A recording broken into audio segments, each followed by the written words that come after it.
नमस्कार विद्यार्थी मित्रांनो, स्वागत आहे तुमचे अभ्यास हाच मंत्र या यूट्यूब चॅनलवरती। तर यामध्ये काही PYQ क्वेश्चन घेतलेले आहे CDP-साठी। तर तुम्हाला मागील व्हिडिओमध्ये मी जसं सांगितलेलं आहे की तुम्ही CDP हा विषय पक्का करा आणि की सोशल स्टडीचे काही SSTचे आहेत तो भाग आणि दोन भाग जरी तुम्ही पक्के केले तरी तुम्ही आरामात 90+ मार्क मिळवू शकता। मग तुम्हाला CDP-वरती जास्त फोकस करायचे आहे, कारण की प्रत्येक विभागामध्ये हे पेडॉलॉजीचे प्रश्न असतातच।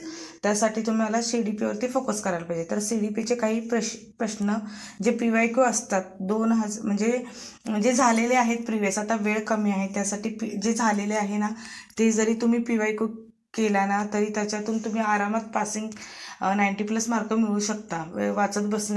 वाचत बसण्यापेक्षा तरी त्याला समजत नाही। PYQ जरी केला ना तेच प्रश्न रिपीट होत असतात। 50+ प्रश्न हे 50% जास्त प्रश्न हे रिपीट होत असतात। त्यामुळे तुम्ही PYQ जरी करत राहिला तरी तुम्हाला खूप फायदा मिळतो किंवा प्रश्न कसे आहेत हे समजतात।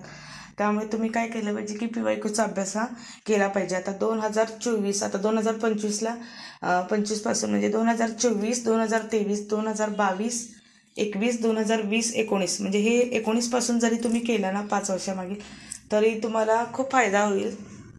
आणि PYQ हे प्रश्न दिवसातून आता तुम्ही एक प्रश्न करता, प्रत्येक वर्षाचे एक प्रश्नपत्रिका हे करत राहिला ना तरी तुम्हाला ते चांगलाच फायदा होईल ह्याच्यासाठी, म्हणजे CTET एक्झामसाठी खूप चांगला फायदा तुम्हाला होईल आणि तुम्ही 90+ मार्क देखील तुम्ही मिळवू शकता।